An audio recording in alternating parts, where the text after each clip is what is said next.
আসসালামু আলাইকুম, hello viewers, আশা করছি আপনারা সবাই ভালো আছেন। আমি আলহামদুলিল্লাহ ভালো আছি। যারা পেন ড্রাইভ ব্যবহার করেন বা পোর্টেবল ড্রাইভ যেটাকে আমরা বলি, হার্ড ড্রাইভ হতে পারে, সেটা পেন ড্রাইভ হতে পারে, ইউএসবি ড্রাইভ যেটাকে আমরা বলি এটা। তো এই ড্রাইভের একটা প্রবলেম সচরাচর অনেকে দেখা যাচ্ছে যে এই ড্রাইভের ভিতরে অনেক ইম্পর্টেন্ট ফাইল থাকে। আপনি অনেক ইম্পর্টেন্ট ফাইল নিয়ে কাজ করছেন, হঠাৎ করে কোনো পিসি থেকে কোনো ফাইল নিয়ে গেলেন, যাওয়ার পর অন্য একটা ফাইল যখন অন্য একটা পিসিতে যখন এই পোর্টেবল ড্রাইভটা যখন আপনি প্লাগ ইন করলেন ওপেন করার জন্য, দেখবেন যে একটা অপশন আসে, সেটা হচ্ছে যে you need to format the disk in drive before use it. এটা ব্যবহার করার আগে অবশ্যই আপনাকে এটাকে ফরম্যাট করে নিতে হবে। তো কি মেসেজটা দেখায় আপনাকে লাইভ আপনাদেরকে দেখানোর চেষ্টা করবে এবং এটা কিভাবে পার্মানেন্টলি ফিক্সড করবেন, পুরো প্রক্রিয়াটাই আমি আপনাদেরকে সহজভাবে দেখানোর চেষ্টা করব। তো চলুন তাহলে দেখে নেই যে এই প্রবলেমটা আমরা কিভাবে সলভ করতে পারি। আর এর আগে বলে নিচ্ছিলাম, যারা এখন পর্যন্ত আমার চ্যানেলটা সাবস্ক্রাইব করেননি, দয়া করে চ্যানেলটা সাবস্ক্রাইব করে নেবেন, আর যারা করেছেন তাদের সবাইকে জানাচ্ছি অসংখ্য ধন্যবাদ। চলুন তাহলে শুরু করে দিই আজকে টিউটোরিয়ালটা।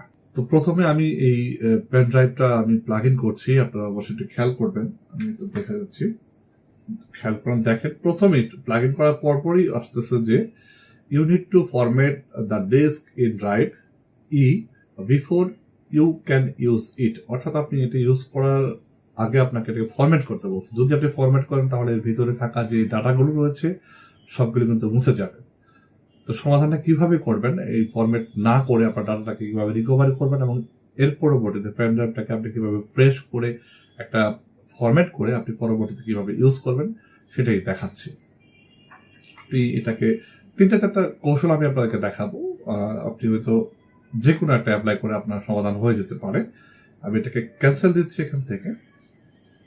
ওকে, আমি আবার ক্যান্সেল দিচ্ছি। প্রথমে যেটা করবেন, আমি একটু ড্রাইভে ঢুকে দেখাচ্ছি আপনাদেরকে।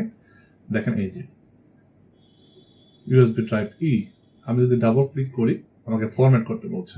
ঠিক আছে, যদি এটার উপর রাইট বাটন ক্লিক করে প্রপার্টিতে গিয়ে দেখার চেষ্টা করি, দেখাচ্ছে দেখেন ইউজ স্পেস 0 এবং ফ্রি স্পেস 0।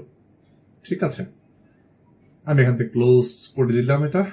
দেন যেটা আপনি করবেন মূলত, প্রথমে সিএমডিতে যাবেন। আপনি সিএমডিটা টাইপ করবেন, যদি উইন্ডোজ 10 ব্যবহার করেন সিএমডি লিখে যে কমান্ড প্রম্পটটা রয়েছে সেটার উপর রাইট বাটন ক্লিক করে রান এজ অ্যাডমিনিস্ট্রেটরে যাবেন। আমি এটাকে কেটে দিচ্ছি এখান থেকে এবং এখানে গিয়ে আপনি লিখবেন CHKDSK স্পেস দিয়ে আপনাদের ড্রাইভটা রয়েছে, যে ড্রাইভটা পেন ড্রাইভটা রয়েছে, যেহেতু যখন আপনি পেন ড্রাইভ প্লাগ ইন করবেন তখন কিন্তু একটা ড্রাইভের নাম দেখাবে পেন ড্রাইভের পাশে। হ্যাঁ, এই দেখুন ই দেখাচ্ছে আমারটা, ই খেয়াল করে দেখেন, ই মিনিমাইজ করছি এটা। তো আমি এখানে ই দিলাম, দেন কোলন, দেন আরেকটি space, then forward slash, then F for fixed. ঠিক আছে, এটা ফিক্সড করার জন্য আপনি এফ দিবেন, দেন এখান থেকে এন্টার প্রেস করবেন। যদি এতে কাজ হয়ে যায় তাহলে তো হলো। এখানে যে মেসেজটা এসছে যে type of the file system is raw, check disk is not available for raw drive. যেহেতু কাজ করছে না, যদি আপনার এটা দিয়ে কাজ হয় তাহলে কিন্তু স্ক্যানিং করা শুরু করে দিবে, ফিক্সিং করা শুরু করে দিবে। আর যদি না হয় পরবর্তীতে আরেকটা অপশন আপনি টাইপ করবেন, সেটা হচ্ছে CHKDSK, দেন স্পেস, দেন আবারও আপনার ড্রাইভের নামটা দিবেন, লেটারটা উল্লেখ করবেন, দিলাম, দেন কোলন, দেন স্পেস, দেন আবারও ফরওয়ার্ড স্ল্যাশ, দেন এখানে টাইপ করব আর দিয়ে এন্টার প্রেস করব। এটাও আমার কাজ হচ্ছে না। The type of the file system is raw, check disk is not available for raw drive. তো যদি কাজ না হয় সেটা আপনি কিভাবে সমাধান করবেন, আমি আপনাকে প্রথমে বলেছি যেটা সমাধান করে আমি আপনাদেরকে দেখাবো। তো আমি এটা কেটে দিচ্ছি এখান থেকে। এই দুটো ফরম্যাট কিন্তু আপনি ইউটিউবে অনেকগুলো পেয়ে যাবেন। আমি সবগুলো মিলিয়ে একটা টিউটোরিয়াল আপনাদের জন্য রেডি করেছি যাতে আপনাদের এই প্রবলেমটা সলভ হয়ে যায়। অবশ্যই আপনার টিউটোরিয়াল দেখার পর আপনার সমস্যাটা যাতে সমাধান হয়। আমি এটা এখান থেকে কেটে দিলাম, বের হয়ে যাচ্ছে আমি এখান থেকে। আপনাকে সিম্পলি একটা সফটওয়্যার সেট আপ করতে হবে, ছোট্ট 1.5 মেগাবাইটের একটা সফটওয়্যার।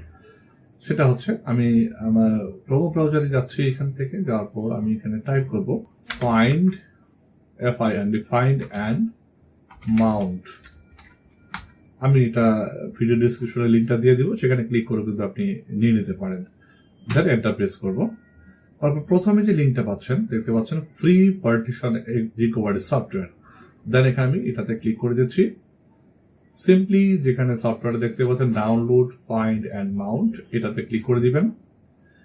দেন ডাউনলোড করে দেবেন। যেহেতু আমার ডাউনলোড করা রয়েছে, আমি আর ডাউনলোড করছি না, সেক্ষেত্রে আমি এটাকে এখান থেকে ক্যান্সেল দিয়ে দিচ্ছি। আপনারা ডাউনলোড করে নেবেন। নেওয়ার পর এরকম একটা আইকন পাবেন আপনি ডেস্কটপে। ডাবল ক্লিক করে দিবেন। ডাবল ক্লিক করলে আপনার যে পোর্টেবল ড্রাইভ অর্থাৎ হার্ড ড্রাইভ যতগুলো আপনার ল্যাপটপ বা ডেস্কটপে লাগানো আছে সবগুলো এখানে দেখাবে। তো আমার যেহেতু প্লাগ ইন করাই রয়েছে, খেয়াল করে দেখুন সর্বশেষ লাস্টে যে ড্রাইভটা generic flash disk USB device, আপনার ইউএসবি ডিভাইসটা এইভাবে দেখাবে। আপনার যদি নাম দেওয়া থাকে সেক্ষেত্রে নামও দেখাতে পারে। সিম্পলি এটার উপর রাইট বাটন ক্লিক করবেন, আপনার যে ফ্ল্যাশ ড্রাইভটা রয়েছে, ইউএসবি ড্রাইভটা রয়েছে, ক্লিক করে দিবেন। দেন স্ক্যানে যাবেন। দেন এখান থেকে লাস্টে যে অপশনটা রয়েছে থ্রো স্ক্যান, এইটা সিলেক্ট করে দিবেন। দেন স্ক্যান হওয়ার পর এখানে আপনার পার্টিশনটা দেখাবে কত জিবি, অর্থাৎ 31 জিবি আমার ফ্যাট 32-তে এটা অ্যালোকেট করা রয়েছে।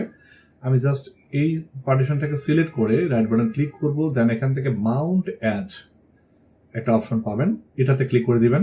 দেন এখানে সিলেক্ট দ্য ড্রাইভ, অর্থাৎ আপনার পিসিতে যতগুলো ড্রাইভ রয়েছে ওই ড্রাইভগুলো বাদে অন্য যে ড্রাইভ, অন্য যে কোনো একটা ড্রাইভ সিলেক্ট করে দিবেন। তো আমার পিসিতে যেহেতু এখানে সরি ফর এক্সট্রা নয়েজ, আমার পাশে একটু কনস্ট্রাকশনের কাজ হচ্ছে, for this reason I am really sorry. দেখেন এখানে আমার ড্রাইভ যেহেতু অনেকগুলো রয়েছে, এল পর্যন্ত রয়েছে, অর্থাৎ এল এর পরে যে ড্রাইভটা হতে পারে L M N O P, যে কোনো একটা দিতে পারেন, বাট এল এর পরে একটা ড্রাইভ দিবেন। আমি এখান থেকে আচ্ছা পি ড্রাইভটা দিলাম, ও পি। দেন ওকে, একটু ওয়েট করতে হতে পারে আপনাকে। That's it, good. দেখেন আপনার পেন ড্রাইভের ভিতরে, অর্থাৎ ইউএসবি ড্রাইভ বলেন বা পোর্টেবল ড্রাইভের ভিতরে যা আছে সব দেখাচ্ছে এখানে। খেয়াল করে দেখেন। সিম্পলি আপনাকে আর কোনো ধরনের সময় নেবেন না, যত তাড়াতাড়ি সম্ভব, যেহেতু আপনি রিকভারি করতে পেরেছেন আপনার ডাটাগুলোকে, প্রথমে এটাকে অল সিলেক্ট করে দিবেন। দেন রাইট বাটন ক্লিক করবেন। দেন এখান থেকে কপি করে আপনার একটা অন্যান্য জায়গা, অন্য একটা স্পেস আপনি রেখে দিবেন। সে আমি এখান থেকে গ্রাফিক্স ওয়ার্ক, এখানে জায়গা যত বেশি আছে আমি এখানে আচ্ছা এখানে দিচ্ছি না, আমি এই ড্রাইভটা ওয়েবসাইট আর ইন্টারনেট এটাতে গেলাম। যাওয়ার পরে এখানে আমি একটা ফোল্ডার ক্রিয়েট করলাম, ইউএসবি ব্যাকআপ, জাস্ট এখানে পেস্ট করে দিব। বাকিটা আশা করছি 5.16 জিবি ফাইল। দেখেন অনেক হিউজ পরিমাণে ফাইল রয়েছে পেন ড্রাইভটাতে। আমার এখানে কিন্তু ব্যাকআপটা চলে এসছে, মাশাআল্লাহ অনেক সুন্দর একটা রিকভারি হয়ে গেল। আমি কিন্তু সুন্দরভাবে আপনাদেরকে বোঝানোর চেষ্টা করেছি যে আশা করছি যে আপনার পোর্টেবল ড্রাইভ বা পেন ড্রাইভে যদি এই ধরনের প্রবলেম হয়, আপনি কিন্তু সিম্পলি এই ওয়েগুলো অ্যাপ্লাই করে আপনার পেন ড্রাইভ বা পোর্টেবল ড্রাইভটাকে কিন্তু আপনি 100% ফিক্স করতে পারছেন। তো আমি এই পর্যন্ত এটা রেখে দিচ্ছি, যেহেতু কপি হতে সময় লাগবে, আপনি এভাবে কপি করে নেবেন। যদি ভিডিওটা ভালো লাগে অবশ্যই এটা লাইক এবং কমেন্ট করবেন। আর যদি প্রবলেমও ফেস করেন আমাকে একটু কমেন্ট করে জানাবেন, আমি আপনাকে 100% রিপ্লাই দেওয়ার চেষ্টা করবো। সে পর্যন্ত ভালো থাকবেন, সুস্থ থাকবেন। Thanks for watching.